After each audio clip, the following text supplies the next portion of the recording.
IT에 관한 이야기를 가장 쉽게 전달해드리는 시간 이목의 트렌드를 읽다. 일상 IT 시작합니다. 안녕하세요. 이목의 IT 트렌드를 읽다. 일상 속 IT 전해드리는 시간입니다. 자, 오늘의 이야기 오픈페이 이야기와 네이버 지도 서비스 저장 이야기, 그리고 신한은행 메타버스 시나몬 오픈 이벤트 세 가지 소식 준비했습니다.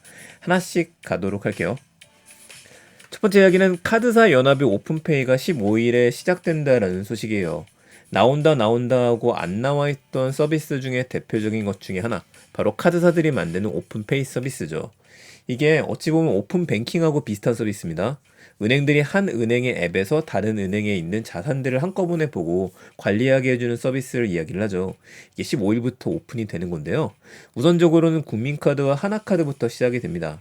예를 들어서 국민카드 앱에서 하나카드를 등록을 해서 결제도 할 수 있게 되는 겁니다. 이 경쟁사의 카드를 서로 통합한다는 게 신기한 일인데, 우리 방금 전에 이야기한 것처럼 오픈 뱅킹을 생각하게 되면은 그렇게 또 신기한 일은 아닙니다. 어차피 결제 데이터는 공유할 수 있으니까요. 이어서는 신한과도 함께 하다 보니까 12월 중에는 국민과 하나와 신한 이 세 개의 카드에 대한 오픈페이가 열립니다. 여러분들 원하시는 것들 뭐든지 간에 그냥 아무 카드를 선택을 해서 결제할 수 있을 것 같아요. 이렇게 되면 편의성이라고 한다면 A라는 매장에서 결제를 할 때 하나 카드를 쓰는 게 더 유리할 수도 있고 우리 카드를 쓰는 게 더 유리할 수도 있을 겁니다. 이 선택의 폭을 넓혔다 라는 점에선 굉장히 강점인 것 같아요. 이외에도 NH농협, 롯데, BC, 우리카드 등 7개사가 함께 하기로 했고요. 삼성은 아직까지는 이야기가 없고 현대 이야기도 나오고 있지는 않습니다. 우려는 이렇게 카드사들이 오픈페이 서비스를 내놓는다고 해서 사용자들 입장에서는 무슨 혜택이 있겠느냐, 이게 좀 부각되지 않은 게 좀 단점인 것 같아요. 방금 전에 제가 이야기 드렸었던 특정 매장에 갔었을 때 해당 카드로 결제하면 편하니까 하나의 앱에서 통합을 할 수 있다, 이건 이제 우리가 발견해내는 것들이고, 그 외적으로 이게 메리트가 있으니까 써라 라는 부분이 좀 나와야겠죠. 이미 오프라인에서 결제를 할 때에는 가지고 계시는 실물 신용카드를 내시거나 아니면 삼성페이를 쓰거나 네이버 카카오페이 연동해서 쓰는 경우가 많기 때문에 그렇습니다. 그래서 승부는 편의성에 달려 있어요. 오픈페이의 런칭과 더불어서 다양한 이벤트들이 걸리게 될 텐데, 이때 오픈페이 서비스들을 통한 결제가 쉽고 빠르게 된다라고 한다면 사람들한테 네이버나 카카오나 삼성이 아니더라도 오픈페이도 쓸만하네 라는 인식을 심어줄 수 있을 것 같아요.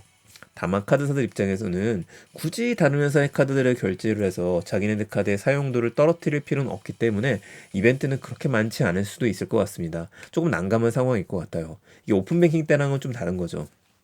그래서 바로 시작이 된다라고 하니까 이번 주부터 이번 달 내내 초반에 이벤트가 걸리는 걸 보고서 여러분들께서 빠르게 혜택만 챙겨 가시는 것도 괜찮지 않을까 싶습니다. 자, 오픈페이 시작되는 거 같이 지켜보도록 하고요. 두 번째 이야기 가보죠. 이건 제가 이미지를 준비를 했어야 했는데 지금 준비를 못했습니다. 말로 대신하게 되는 점 양해 부탁드리고요. 여러분들 네이버 지도에 저장해 놓는 리스트 있으시죠? 저 같은 경우에도 여행 가고 싶은 장소들이 있으면 별표를 해놨을 때 저장이 돼요. 목록을 만들어서 관리하는 것도 편하게 돼 있습니다. 그런데 이 편의성에 대해서 조금 더 편하게 되는 겁니다.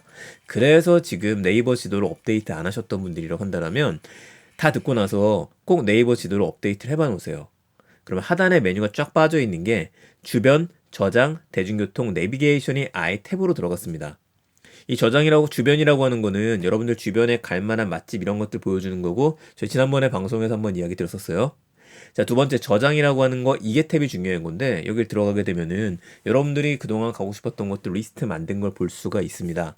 그러면 굉장히 편하게 이젠 저장이 가능하다, 눈앞에 보이기 시작한다, 이게 장점이 있고, 저장 가능한 장소도 늘어서 2,000곳에서 총 5,000곳까지를 저장해 놓을 수 있습니다. 근데 5,000개를 다 우리가 저장하는 건 힘든 일이 될 것 같아요. 장소를 공유하는 것도 쉬워졌어요. 공유 버튼이 생겨서 필요한 사람한테 그냥 보내시면 됩니다. 그러면 공유받은 사람은 실시간으로 업데이트되는 내용도 받아볼 수가 있어요. 자, 그럼 우리 이거 어떻게 생각하면 될까요? 예를 들어서 저 같은 경우에도 캠핑을 좋아하다 보니까 제가 자주 가는 캠핑 장소들이 있어요. 근데 저희 커뮤니티에 제가 그 지도를 공유를 하는 거죠. 갔다 올 때마다 버튼을 누르게 되면은 업데이트가 돼서 여러분들은 업데이트된 장소를 받아볼 수 있습니다. 물론 거기 제 블로그라든지 이런 것도 연동까지 될 수 있도록 앞으로 확장이 되겠죠?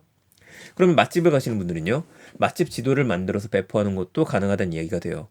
이 모든 것들의 핵심은 공유와 협업이 돼야 되는데, 그래서 협업 기능이 들어갑니다. 협업 기능은 아직은 안 들어가고, 함께 장소를 등록할 수 있는 기능들 잠시 후에 얼마 안 있으면 오픈될 수 있다라고 이야기를 하네요. 이렇게 되면은 여행을 갈 때 동선을 짤 때도 조금 더 편리해지는 일이 될 것 같습니다. 구글은 구글 지도를 통해서 이미 이런 기능들 많이 제공을 했었어요. 네이버 같은 경우는 이미 잘 할 수 있었는데 불구하고 많은 사람들이 사용하고 사용량이 늘어날 때까지 조금 기다리지 않은가 싶습니다. 이런 서비스 런칭하는 이유 역시 데이터의 확보 때문이겠죠. 네이버 지도에 저장 서비스가 있다는 거 혹시 처음 들으셨던 분들이라고 한다면 꼭 한번 사용해 보시고요. 밑에 있는 탭 활용해 보셨으면 좋겠습니다. 자, 마지막 얘기입니다. 오늘 마지막 얘기는 신한은행의 메타버스 이야기 좀 가지고 왔어요. 신한은행에서 메타버스 시나몬이라는 서비스를 오픈하고 지금 이벤트를 합니다. 예전에 한번 소개했던 거는 제가 베타 버전을 소개를 드렸었거든요.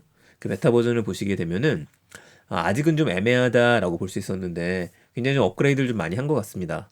내년 1월 달에 열리는 CES 행사에서도 단독 부스를 차렸어요. 새로운 서비스에는 이벤트가 또 빠질 수 없겠죠. 내년 2월 10일까지 꽤 깁니다. 한 두 달 남았는데 퀘스트하고 게임 이벤트에 참여한 사람들을 대상으로 해서 1등에서 1000등까지 꽤 많이 나누죠. 1000등까지 나눠서 레벨이 나눠지고 이 레벨의 달성에 따라서 경품이 제공된다고 합니다. 약간 로블록스와 같은 게임을 보게 되면 들어가서 열심히 활동을 하게 되면 순위표가 나오거든요. 이것도 마찬가지가 될 것 같아요. 시나몬 안에 추러스라는 이름의 아이템도 있어서 이걸 카드 교환소에서 바꿀 수 있는데 이 카드가 다시 또 GS25나 서울 옥션 블루 등 제휴사들의 상품을 구매할 수 있는 쿠폰으로 교환시켜 준다라고 이야기를 하네요. 아이패드 프로라든지 아이팟 맥스라든지 이런 상품도 제공이 된다라고 합니다. 자, 사이트 주소가 이제 항상 이런 것들 우리 신문에서 보면 안 나오죠. 그래서 제가 챙겨드리는데 주소를 보시게 되면은 시나몬.co.kr로 검색을 하셔야 돼요. 아니면 정확하게 시나몬 메타버스 시나몬으로 검색을 하셔야 되고 이런 사이트를 볼 수 있고 첫 번째 시즌 2월 10일까지 시나몬에서 만난다 라는 이야기가 있죠. 카카오톡, 구글, 애플 다 로그인 가능하니까 관련된 걸로 로그인 하시면 되겠습니다. 제가 들어가서 조금 둘러보면서 더 자세한 이야기를 드리려고 했었는데 이거는 별도 영상을 하나 만드는 게 좋을 것 같아갖고 시나몬이 어떤 서비스이고 어떤 이벤트가 있는지는 제가 따로 한번 영상 만들어서 소개해드리겠습니다. 요즘 은행권들과 금융권들이 자체적인 메타버스를 조금 더 활성화시키는 것 같아요. 그래서 그런 것들 특집도 한번 다뤄볼 생각이니까 기대해 주시고요. 내용 괜찮으셨으면 주변에 많은 공유 부탁드리고 깜빡하시고서 그냥 멈추시는 분들 있으신데 주변에 많이 알려주세요. 그리고 저는 내일 또 더 재밌는 이야기 가지고 찾아뵙겠습니다. 감사합니다. 일상 IT였습니다. 즐거운 시간 되세요.